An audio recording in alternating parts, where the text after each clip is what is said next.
আল্লাহুম্মা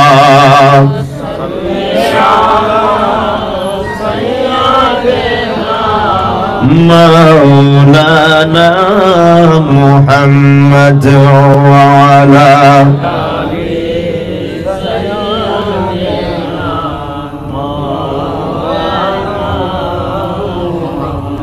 अपनी मौला का प्यारा हमारा नबी दोनों आलम का दुल्हा दोनों आलम का दुल्हा हमारा नबी अल्लाहुम्मा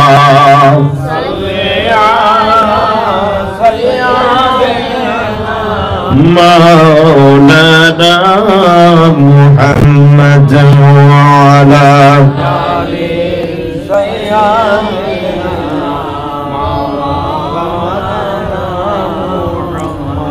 ला इलाहा इल्लल्लाह सबाई मोहब्बत ला इलाहा इल्लल्लाह हो ला इलाहा इल्लल्लाह जुड़े जुड़े ला इलाहा इल्लल्लाह मोहब्बत ला इलाहा इल्लल्लाह हो ला इलाहा इल्लल्लाह ओ ला इलाहा इल्लल्लाह ओगो माबুদ मौलाना ডাকতে আমরা জানি না বলেন ওগো মাবুদ মাওলা হরে ডাকতে আমরা জানি কিভাবে ডাকলে তুমি কিভাবে ডাকলে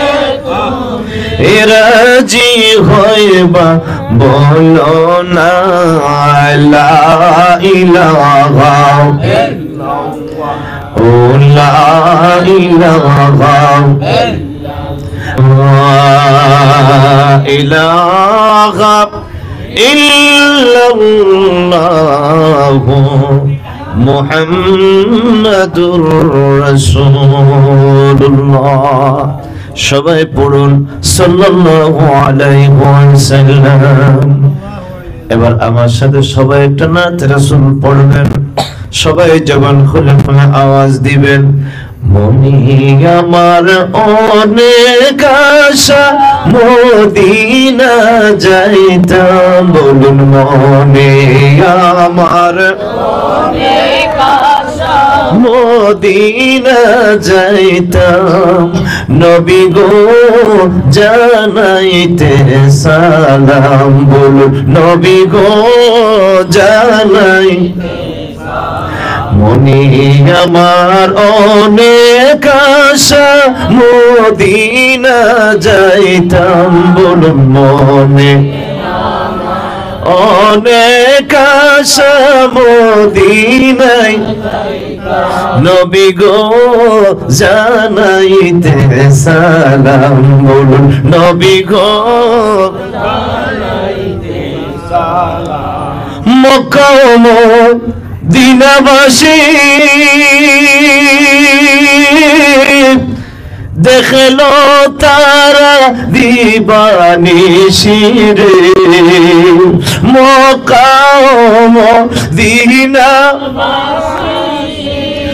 দেখলো তারা দিবানিশি রে, জীবন দন্য করলো দেখে হাবশির গোলাম, জীবন দন্য করলো দেখে হাবশির গোলাম, নবী গো জানাইতে সালাম, বলুন নবী গো জানাইতে সালাম। মদিনার দুলাবালি পাহাড় পর্বত গাছ গাছালি রে, মদিনার দোলা পাহাড় পর্বত গাছ গাছালি রে, নবীর চরণ পাইল তারা আমরা না পাইলাম, নবীর চরণ পাইল তারা আমরা না পাইলাম। নবী গো জানাইতে সালাম, বলুন নবী গো মনে আমার অনেক আশা মদিনা যাইতাম, মনে আমার অনেক আশা মদিনায় যাইতাম। নবী গো জানাইতে সালাম, বলুন নবী গো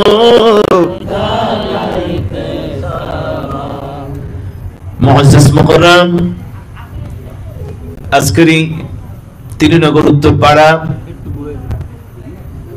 নাগরবাড়ি মরহুম মগফুর হাসান আলী সাহেবের স্মরণে আয়োজিত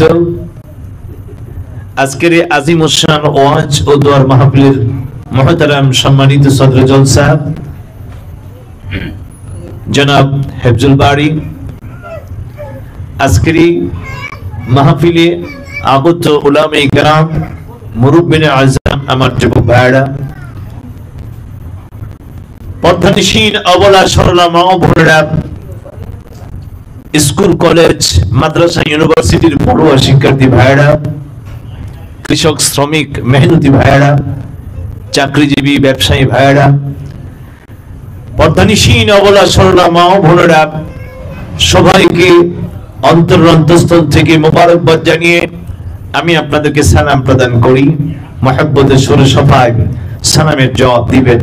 আসসালামু আলাইকুম ওয়া রাহমাতুল্লাহি ওয়া বারাকাতুহু। ওয়া আলাইকুম আসসালাম ওয়া রাহমাতুল্লাহি ওয়া বারাকাতুহু। অসংখ্য অগণিত শুকর ও সুজুদ সে মহান আল্লাহ সুবহানাহু ওয়া তাআলার দরবারে, যিনি আজকের নূরানি ঈমানি রূহানি ইরফানি আজিমুশ শান ওয়াজ দোয়ার মাহফিলে, এই কোরআনের মাহফিলে, হাদিস শরীফের মাহফিলে, উলামায়ে কেরামদের মাহফিলে, সুন্নতের মাহফিলে, জান্নাতের বাগানে আমাদের সবাইকে আসার বসার, কোরআন ও হাদিস শরীফ থেকে আলোচনা করার এবং শোনার সুযোগ শক্তি তৌফিক যে আল্লাহ তাবারক ওয়া তাআলা দান করেছেন, আসুন আমরা সেই মহান রব্বে কারীমের দরবারে কালিমাতুশ শুকর আদায় করে আমরা সবাই বলি আলহামদুলিল্লাহ। আওয়াজটা একটু উচ্চ হলে আমার আল্লাহ কি খুশি হবেন না বেজার হবেন? আল্লাহ খুশি হলে আমাদের লাভ হবে না লোকসান হবে? লাভ হলে কি গুনাহ হবে না সওয়াব হবে? এবার সবাই বুঝে শুনে বলুন তো দেখি, আমরা কি গুনাহ চাই না সওয়াব চাই? সবাই বলুন কি চাই? গুনাহ থেকে মাপ চাই, গুনাহ থেকে। আমরা এমন বান্দা যাদের গুনার কোনো শেষ সীমাও নাই। আমরা জেনে গুনাহ করি, না জেনে করি, বুঝে করি, না বুঝে করি, ইচ্ছায় করি, অনিচ্ছায় করি, প্রকাশ্যে করি, গোপনে করি, কবিরা করি, সগীরা করি, শিরকি করি, বেদাতি করি, সুদ, ঘুষ, মদ, জুয়া, ব্যভিচার, মিথ্যা, এমন কোন গুনাহ নাই যে গুনাহ আমাদের মাঝে, সব গুনাহ আমাদের মাঝে আছে কি নাই? আওয়াজে বোঝা যায় আপনারা কেউ গুনাহগার না। আমাদের মাঝে কি গুনাহ আছে? কে বলেন গুনাহ আছে? আল্লাহ বলেন বান্দা তুমি যদি স্বীকার করো, তুমি যদি স্বীকার করো যে মাওলা আমি গুনাহগার, আল্লাহ বলেন আমার রহমতের দরজা খুলে যায়। শুধু কেবল যদি স্বীকার করো আমি গুনাহগার, আমি অপরাধী, আমি পাপী, আমার আল্লাহ বলেন আমার রহমতের দরজা খুলে যায়। আর তখন তোমার জবান দিয়ে যদি বলো আল্লাহ যা করেছি আর করব না, বলতে দেরি তোর আমলনামার জীবনের সব গুনাহ মাফ করতে দেরি নাই। আল্লাহর কাছে ক্ষমা চাইলে মাফ করেন কে? আল্লাহ। জোরে বলেন মাফ করেন কে? আল্লাহ বলেন কিছু কিছু সুযোগ আমি আল্লাহ তোদেরকে এমনি দেই, এমনি দেই।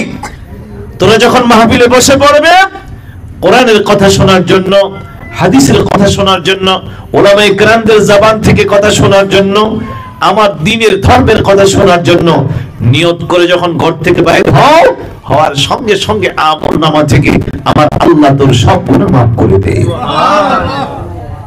এমন একটি নেকমহতি মাহফিলে আসতে পেরে বসতে পেরে আমরা কি খুশি না বেজার? একটু আওয়াজ তুলে বলুন খুশি না বেজার? আমাদের ভাগ্য ভালো না খারাপ? আল্লাহ পাক আজকের মাহফিলকে কবুল করুন, বলুন আমিন।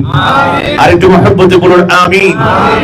ইন্নামাল আমালু বিন্নিয়াত, প্রত্যেকটা মানুষের আমলটা নির্ভর করে তার নিয়তের উপর।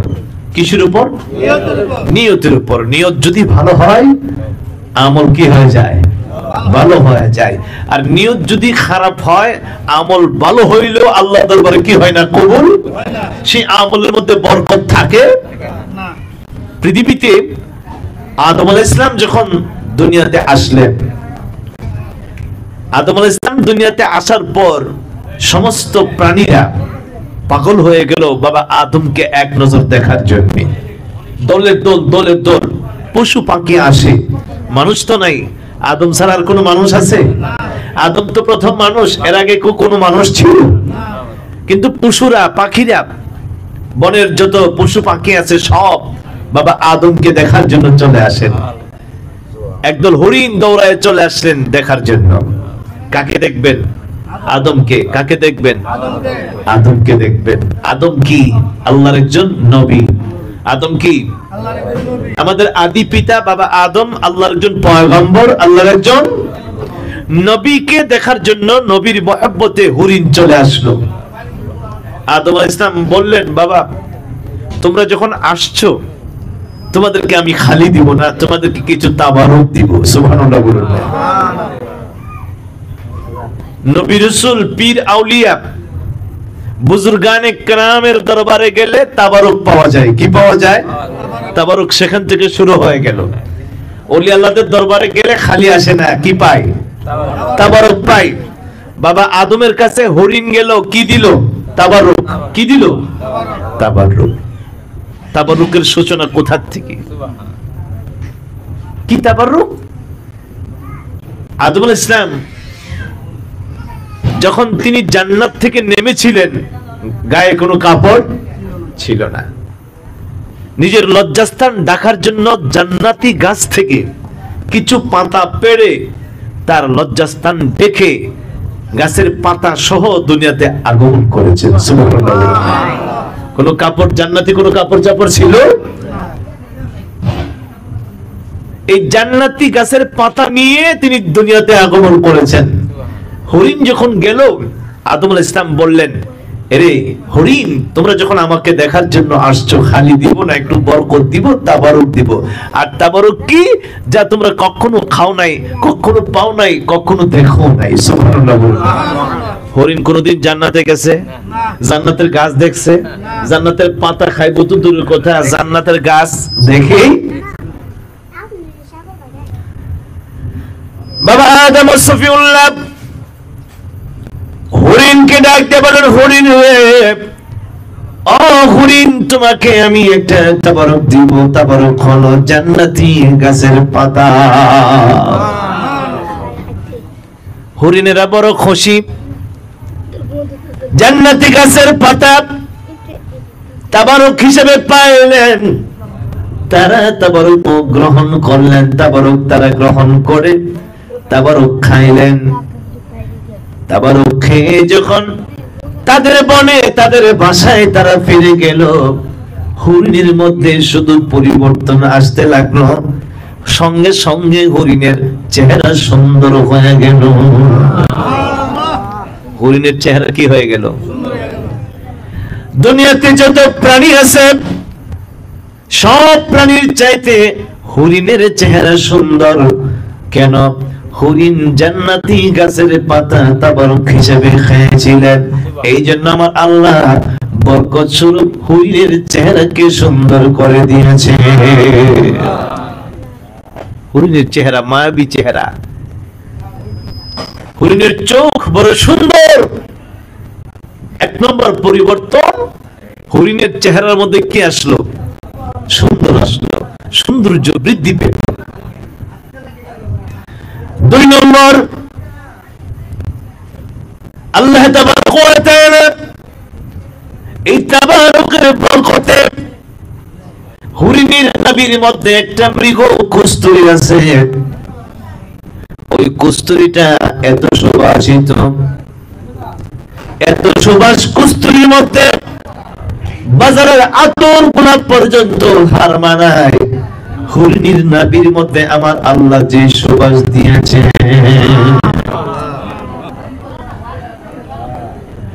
হরিণের নাভির মধ্যে কস্তুরীর সুবাস চলে আসলো। এই কস্তুরীর সুবাস সব হরিণের মধ্যে নাই। এই হরিণ গুলো যেই দিকে যায় সেই দিকে অন্যান্য বনের হরিণরা তাকায় থাকে।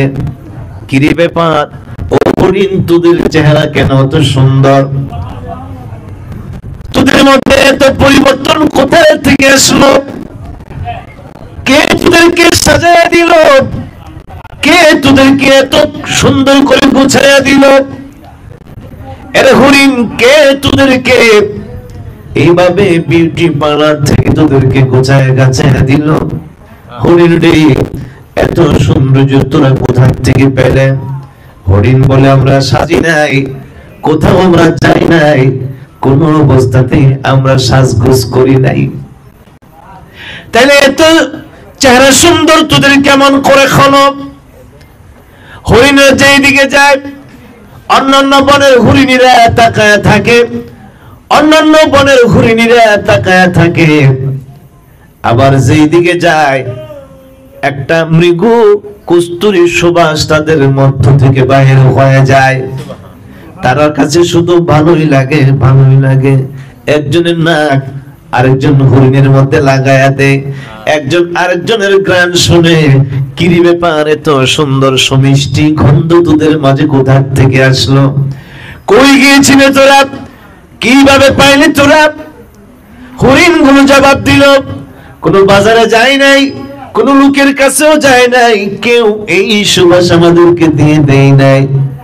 আমরা কিছুক্ষণ আগে আমরা গিয়েছিলাম, আদি পিতা বাবা আদম সফিউল্লাহ দুনিয়ার জমিনে আগমন করেছেন। এই খবর পয়গম্বর আদমকে, নবী আদমকে, বাবা আদমকে দেখার জন্য আমরা গিয়েছিলাম। আর তিনি আমাদেরকে জান্নাতি পাতা তাবারুক হিসেবে দিয়েছিল। এই তাবারুক গুলো খাওয়ার সঙ্গে সঙ্গে আমাদের মাঝে বরকত দেখা দিল, আমাদের চেহারা পরিবর্তন, আমাদের শরীরের মধ্যে গন্ধ শুরু হয়ে গেল। কিসের বরকতে? তাবারুকের। তাবারুক ঘৃণা করবেন না, এটা বরকতের বিষয়। ও বাবা, তাবারুক এমন একটা জিনিস, মাঝে মাঝে যদি আপনার নিয়ত ভালো থাকে, একটু তাবারুকের কারণে আপনার জটিল রোগ পর্যন্ত আল্লাহ দূর করে দেয়। করবে না কেন? রাসূল তো বলছেন, সুরুল মুমিনিনা শিফাউল লিন্নাস। আরে তাবারুক তো ফাতিহা পড়া হয়, তাবারুকের মধ্যে তো একটা নিয়ত করে তাবারুকটা ওলি আল্লাহদের নামে বা ওলি আল্লাহদের স্মরণে করা হয়, এটার মধ্যে ফাতিহা পড়া হয়। রাসূল বলেন শুধু এটাই নয়, একজন সাধারণ মুমিন যে খাবারটা খাবে, ওই খাবারটার মধ্যে যে জুটা হবে, আমরা যেটা আইডা বলি আর কি, জুটা, এই প্রত্যেকটা মুমিনের জুটা সুরুল মুমিনিনা শিফাউল লিন্নাস, একজন সাধারণ মানুষের জন্য মুমিনের জুটা পর্যন্ত একটা ঔষধ। জোরে বলুন সুবহানাল্লাহ। একজন মুমিনের কদর কত বড় আল্লাহর কাছে। মুমিন খাবে, খাবার পর যে অস্তিষ্ট, যে জুটাটা থাকবে, রাসূল বলেন ইনো আরেক মুমিনের জন্য শিফা, প্রতিষেধক, রোগের ঔষধ। জোরে বলুন সুবহানাল্লাহ। কোন জায়গায় টিটকারি করেন, কোন জায়গায় মস্কারি করেন? আমরা বিরিয়ানি খাইলে এদের চুলকানি বাড়ে, আমরা জিলাপি খাইলে ওদের চুলকানি বাড়ে। কিরে, আমরা জিলাপি খাই, তোমাদের চুলকানি কেন? তোমরাও খাও, অসুবিধা কি? তোমরাও খাও, কিন্তু টিটকারি করিও না, মস্কারি করিও না। কোন সময় কোন বেয়াদবির কারণে তোমার আমল যে বরবাদ হয়ে যায় তুমি নিজেও বলতে। হরিণ তাবারুক খাইলেন, তাদের মাঝে কি আসলো? বরকত। এক, তাদের চেহারা সুন্দর হলো। দুই, তাদের মাঝে একটা সুগন্ধি চলে আসলো। আরেকটা গুণ তাদের মাঝে আসলো, দুনিয়াতে যত প্রাণী দেখেন সব প্রাণীর চাইতে হরিণীর গোশত বড় সুস্বাদু মজা। সুবহানাল্লাহ বলুন।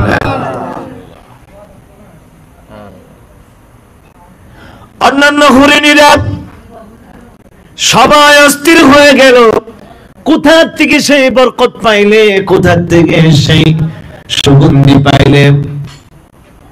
আদম আলাইহিস সালাম কাছে গিয়েছিলাম, তিনি আমাদেরকে জান্নাতের পাতা দিল, আর এই পাতা খাওয়ার পরে আমাদের মধ্যে বরকত চলে আসলো। দৌড়ায় বাকি হরিণেরা কয় আমাদেরকে নিয়ে চলো, আমরাও যাব। গেল, আদম নবীর কাছে যা কয় বাবা আদম, তাদেরকেও তাবারক দিলেন, আমাদেরকেও তাবারক দেন। বাবা আদম তাদেরকে তাবারক দিল, এই হরিণদেরকেও তাবারক দিল। আগের হরিণরা তাবারক খাইলো, ওই তাবারক খাওয়ার পর তাদের মধ্যে বরকত আসলো। পরের হরিণরা যাইয়া তাবারক খাইলো, তাবারক পাইলো, কিন্তু তাদের মধ্যে কোনো বরকত আসে না। বাড়িতে এসে, বনে এসে দুই দল হরিণ ঝগড়ার মধ্যে তারা লিপ্ত হয়ে গেল। কিরে ব্যাপার, তোরা মিথ্যা কথা বললে, তোরাও তাবারক খাইলে, আমরাও খাইলাম, তোদের পরিবর্তন দেখা যায়, আমাদের মাঝে কোনো পরিবর্তন নাই। বেজাল কোন জায়গায়? তাবারুকে, তাবারুকে না নিয়তে? কোন জায়গায়? নিয়তে। তাবারুকে কোনো বেজাল, তাবারুকে কোনো বেজাল নাই। বেজাল কোন জায়গায়? নিয়তে। মিষ্টি যদি কারো কাছে তিতা লাগে, মনে করতে হবে বেজাল কোথায়, মিষ্টিতে না মুখে? কোথায়? জিহ্বায়। জিহ্বায় তোমাকে ভাইরাস জোরে আক্রমণ করছে, যেই কারণে মিষ্টি তোমার কাছে কি লাগে না, মিষ্টি।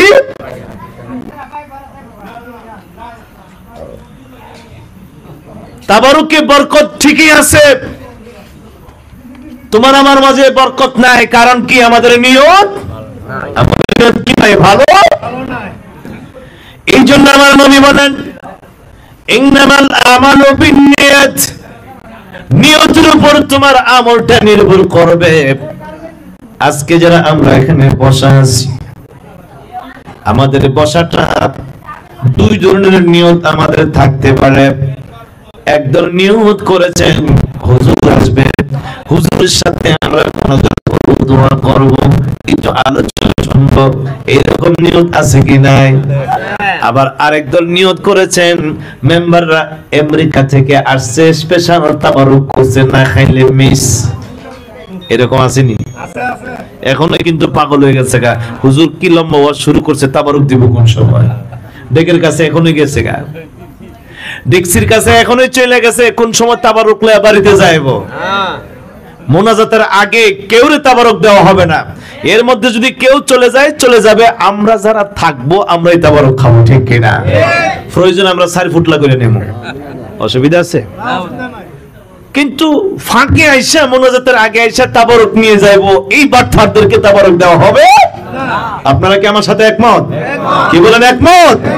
আমরা ওয়াজ শুনবো, আমরা মোনাজাত করব, আমরাই তাবারক খাবো, ঠিক কিনা? নিয়ত সহি করেন, নিয়ত ভালো করেন। নিয়ত যদি থাকে সহি, তাবারকের পিছনে আপনার ঘুরতে হবে না, আপনার পিছনে তাবারক ঘুরবে, ঠিক কিনা?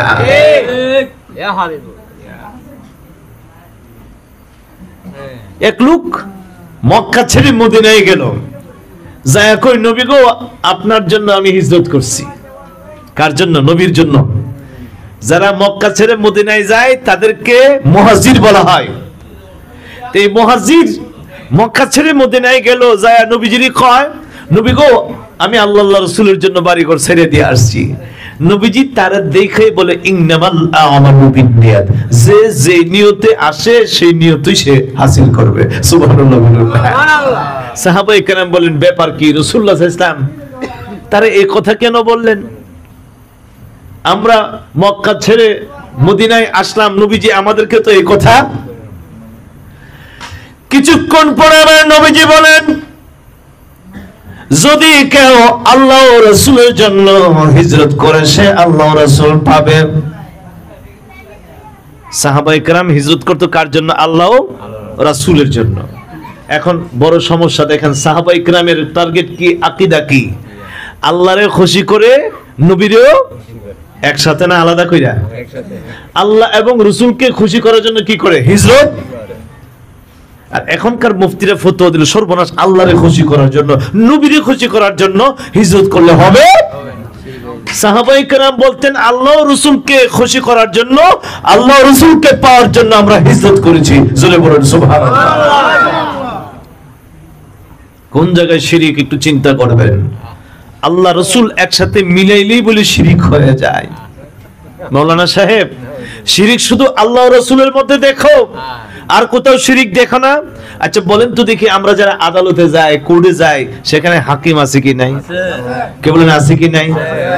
কোরআনে আল্লাহ পাকের নাম হচ্ছে আহকামুল হাকিমিন। সমস্ত হাকিমদের হাকিম কে? জোরে বলুন কে? তো তুমি কোর্টে যায় হাকিম সাহেবকে হাকিম বলে সম্বোধন করো, এই পর্যন্ত কোন আলেম ওলামা, আচ্ছা বলেন তো দেখি, হাকিম ডাকার কারণে, হাকিমের কাছে যাওয়ার কারণে, হাকিমের কাছে আদালতে মামলা নিয়ে হাজির হওয়ার কারণে কোনদিন কেউ ফতোয়া দিয়েছে না হাকিম বলা যাবে না? হাকিম আল্লাহর নাম, একমাত্র আল্লাহই হাকিম, দুনিয়ার কাউকে হাকিম ডাকলে শিরিক হয়ে যাবে, এই কথা বলছে? কোন ফতোয়া জীবনে শুনছেন? তাহলে বোঝা গেল আল্লাহ হাকিম, দুনিয়াতেও হাকিম আছে। এই জায়গায় কি ফতোয়া দেয় না? শিরিক ফতোয়া। আর আল্লাহ রাসূলকে মিলাইলেই শিরিক হয়ে যায়। আল্লাহ রাসূলকে মিলায় শুধু সাধারণ মানুষ বলেন না, আমার আল্লাহ নিজেও বলেন সুবহানাল্লাহ বলুন না। ওয়া মান ইউতিল্লাহ ওয়া রাসূলাহু, আমার আল্লাহ বলেন যারা আল্লাহর অনুসরণ করে এবং রাসূলুল্লাহর অনুসরণ করে, আল্লাহ এবং রাসূলের, আল্লাহ এবং রাসূল, যদি আল্লাহ এবং রাসূলকে যদি মিলাইলে শিরিক হয়ে যায়, তাহলে আমার আল্লাহ কেমন করে বলেন ওয়া মাইয়ুতিল্লাহা ওয়া রাসূলাহু ফাকাদ ফাযা ফাওজান আযীমা। আল্লাহু আকবার বলুন। আমার আল্লাহ বলেন যারা আল্লাহকে অনুসরণ করবে এবং সাথে সাথে নবীকেও, তাহলে আল্লাহ এবং রাসূলকে মিলাইছেন কে? আল্লাহ। যখন আল্লাহ এবং রাসূলকে মিলাইছেন কে? আহা, কত জাতের ফতোয়া, আল্লাহ রাসূলকে মিলাইয়া একসাথে লা ইলাহা ইল্লাল্লাহ মুহাম্মাদুর রাসূলুল্লাহ একসাথে লেখাও যাবে না, পড়াও যাবে না। নাউজুবিল্লাহ বলবেন না? একসাথে লা ইলাহা ইল্লাল্লাহ মুহাম্মাদুর রাসূলুল্লাহ লেখাও যাবে না, পড়াও, এটা নাকি কোন হাদিসে? আমার আল্লাহ বলেন আমিনু বিল্লাহি ওয়া রাসূলিহি, তোমরা ঈমান আনো আল্লাহর উপর এবং রাসূলের। এই হুকুমটা কার? আল্লাহ। শুধু আল্লাহর উপর ঈমান আনার কথা বলছে? আল্লাহ এবং রাসূলের উপর তোমরা কি আনো? ঈমান। তা আল্লাহর উপর ঈমান আনা কি? লা ইলাহা ইল্লাল্লাহ। জোরে বলুন লা ইলাহা ইল্লাল্লাহ। তার মানে কি আল্লাহ ছাড়া কোনো মাবুদ নাই। আর নবীজির উপর ঈমান আনা মানে কি? মুহাম্মাদুর রাসূলুল্লাহ। মুহাম্মদ কার রাসূল? জোরে বলুন মুহাম্মদ কার রাসূল? এই কালেমার মধ্যে যার সমস্যা হয়, এই কালেমার মধ্যে যারা ভুল খুঁজে, আল্লাহর সাথে নবীর নামকে মিলাইলে যারা শিরিক মনে করে, আমি মনে করব তারা মনে হয় ফতোয়া আল্লাহর দিকেও দিবে কোনো না কোনো এক সময়।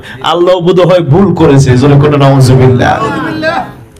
মুহাম্মাদুর রাসূলুল্লাহ কোরআন শরীফে আছে মুহাম্মাদুর রাসূলুল্লাহ, মুহাম্মদ আল্লাহর রাসূল। মুহাম্মদের সাথে আমার আল্লাহর নামটা মিলাইলো কে? আল্লাহ। জোরে বলুন মিলাইছে কে? যদি তোমার সহ্য না হয় আমার আল্লাহর সাথে আমার নবীর নাম, তাহলে আমরা মনে করব তোমার মধ্যে নবীর ভালোবাসা নাই, তুমি ইহুদি নাসারাদের এজেন্ট, তুমি প্রকৃত মুসলমান না। আল্লাহ তো পরিষ্কার নিষেধ দিয়েছেন, পরিষ্কার কোরআনে বলেই দিয়েছেন ওয়া মান ইউতিল্লাহা ওয়া রাসূলাহু ফাকাদ ফাযা ফাওজান আযীমা। যারা আল্লাহ এবং রাসূলকে মানবে, আল্লাহ আল্লাহ রাসূলের অনুসরণ করবে, ফাকাদ ফাযা ফাওজান আযীমা, তারাই চূড়ান্ত বিজয় লাভ করে, তারাই চূড়ান্ত সফলতা লাভ করবে। যদি চূড়ান্ত বিজয় তুমি অর্জন করতে চাও, তুমি যদি সফলতা অর্জন করতে চাও, তাহলে তোমাকে মানতে হবে আল্লাহ এবং রাসূলকে। সুবহানাল্লাহ বলুন না। আর যদি রাসূলকে না মানো, নবীকে যদি তুমি না মানো, শুধু আল্লাহকে মানলে, নবীকে মানলো না, শুধু মানলো কারে? এখন আল্লাহ তাদের ব্যাপারে কি ফতোয়া দেয়? আল্লাহ তাবারাক ওয়া তাআলা কোরআনুল কারীমে ইরশাদ করেছেন, ওয়া মিনান নাসি মান ইয়াকুলু আমান্না বিল্লাহি ওয়া বিল ইয়াউমিল আখির ওয়া মা হুম বিমুমিনিন। আল্লাহু আকবার বলুন। আমার আল্লাহ বলেন, ওয়া মিনান নাসি মান ইয়াকুলু আমান্না বিল্লাহ। একদল লোক আছে, তারা বলবে আমরা আল্লাহকে মানি। কাকে মানি? জোরে বলুন, কাকে মানি? আল্লাহকে মানে। আল্লাহর কোরআনের কথা। আল্লাহ বলেন, একদল লোক বলবে, ওয়া মিনান নাসি মান ইয়াকুলু আমান্না বিল্লাহ, তারা বলবে আমরা কাকে মানি? আল্লাহকে মানি। শুধু আল্লাহকে মানি না, ওয়া বিল ইয়াউমিল আখির, পরকালকে আমরা মানি। আমার বাবারা, আল্লাহকে মানলে আর পরকালকে মানে ঈমানদাররা, ঠিক কিনা? ঈমানদার এক বিশ্বাসের একটা অংশ আল্লাহরে মানা, পরকালকে মানা। কিন্তু আমার আল্লাহ তাআলা বলেন, যদিও আমারে মানে, যদিও আমাকে বিশ্বাস করে, পরকালকে বিশ্বাস করে, কিন্তু আমি আল্লাহ ফতোয়া দেই, ওয়া মা হুম বিমুমিনিন, আমি আল্লাহকে মানলেও পরকালকে মানলেও আমি আল্লাহ তাদেরকে ঈমানদার বলে স্বীকৃতি দেই না। আল্লাহকে মানলেও, আল্লাহকে ডাকলেও, পরকালকে বিশ্বাস করলেও আমার আল্লাহ তাকে ঈমানদার বলে স্বীকৃতি দেয় না। আল্লাহ আছে, তার ভিতরে কি নাই? রাসূল নাই। তুমি আল্লাহর নাম সহ্য করো, নবীর নাম তোমার কি হয় নাই সহ্য? তাহলে বুঝতে হবে তোমার মধ্যে আল্লাহ আছে, আমার রাসূল নাই। আর যার মধ্যে আল্লাহ আছে, রাসূল নাই, তার মধ্যে ঈমানও নাই। আর যাদের মধ্যে ঈমান আছে, তারা সব সময় আমার আল্লাহকে যেমন বড় মনে করে, আমার নবীকেও বড় মনে করে। সুবহানাল্লাহ বলুন না। আল্লাহ যেমন মহান, আমার নবীও। আল্লাহর যেমন কোনো তুলনা নাই, সৃষ্টির মাঝে আমার নবীর কোনো তুলনা নাই। আমার আল্লাহ কেমন করে মিলাইছে দেখেন। আল্লাহকে যদি প্রশ্ন করা হয়, আল্লাহ আপনার কোনো আল্লাহ আছে? আল্লাহ বলবে আমার কোনো আল্লাহ। এখন আমার নবীকে যদি প্রশ্ন করা হয়, নবী গো, আদম নবীর জিজ্ঞেস করলে বলবে আমার নবী আছে। বাবা আদম, আপনার নবী কে? তিনি উত্তর দিবে আমার নবী মুহাম্মদুর রাসূলুল্লাহ। ইব্রাহিম নবীকে যদি জিজ্ঞেস করা হয়, হে নবী, আপনি একজন পয়গম্বর, আপনার কি কোনো নবী আছে? বলবে আমারও নবী আছে। মুসাকে জিজ্ঞেস করলে তিনিও বলবে আমারও নবী। ঈসাকে জিজ্ঞেস করলে তিনি বলবে আমারও নবী। কিন্তু আমার নবীকে জিজ্ঞেস করেন, নবী গো, আপনার কোন নবী আছে? আমার নবী বলবেন না, আমার কোন নবী। আমার আল্লাহ বলবে আমার কোন আল্লাহ নাই, আর আমার নবী বলবে আমার কোন নবী নাই। আমার আল্লাহ বলেন, হাবিব, আমি হইলাম লা ইলাহা ইল্লাল্লাহ, আর আপনি হইলেন মুহাম্মাদুর রাসূলুল্লাহ। পৃথিবীর কোন মানুষ এই কালেমা তৈরি করে নাই। এই কালেমা তৈরি করেছেন কে? আল্লাহ। জোরে বলুন কে? আল্লাহ। একটু মিলায়া দেখেন, কালেমা শরীফ লিখতে লা ইলাহা ইল্লাল্লাহ লিখতে যতটা হরফ, মুহাম্মাদুর রাসূলুল্লাহ লিখতে ততটা হরফ। সুবহানাল্লাহ। লা ইলাহা ইল্লাল্লাহ উপরেও নক্তা নাই, নিচেও নক্তা নাই। মুহাম্মাদুর রাসূলুল্লাহ উপরেও নক্তা নাই, নিচেও নক্তা নাই। সুবহানাল্লাহ বলুন। আমার আল্লাহর নামের 4 অক্ষর। আল্লাহর নামের কয় অক্ষর? আলিফ লাম লাম হা। আলিফ লাম লাম কয়টা অক্ষর? 4 অক্ষর। 4টা অক্ষর। আমার আল্লাহ বলেন, হাবিব, আমার জাতি নামের মধ্যে 4 অক্ষর। আপনার একটা জাতি নাম আমি দিয়ে দিলাম, ওই নামের মধ্যে 4 অক্ষর থাকবে।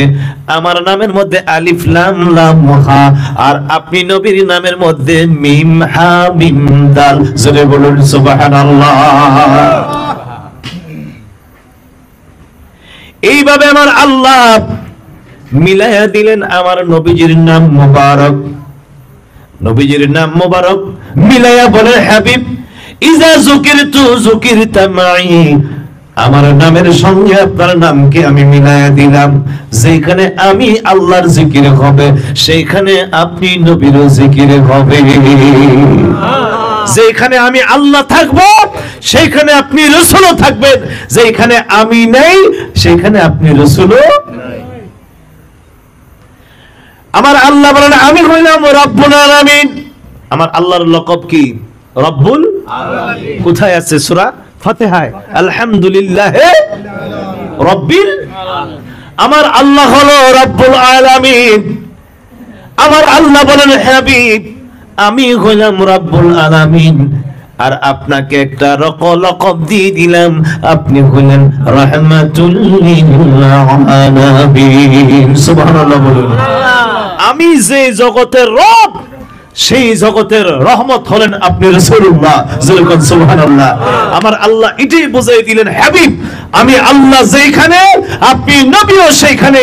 আমি যদি আসমানে আপনি নবীও থাকবেন আসমানে, আমি যদি থাকি জান্নাতে আপনি নবীও থাকবেন জান্নাতে, আমি যদি থাকি জমিনে আপনি নবীও থাকবেন জমিনে, আমি যদি থাকি আযানে আপনি নবীও থাকবেন আযানে, আমি যদি থাকি ইকামতে আপনি নবীও থাকবেন ইকামতে, আমি যদি থাকি নামাজে আপনি নবীও থাকবেন নামাজে, আমি যদি থাকি মুমিনের কলবে আপনি নবীও থাকবেন মুমিনের কলবে। আমি আল্লাহ যেখানে আপনি রাসূল থাকবেন সেইখানে। জোরে বলুন সুবহানাল্লাহ। আল্লাহ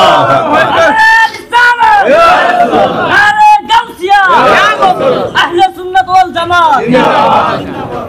আমার দুই নয়ন চাই শুধু নবীর দর্শন, আমার দুই নয়ন চাই শুধু নবীর দর্শন। বলুন আমার দুই নয়ন চাই শুধু নবীর দর্শন।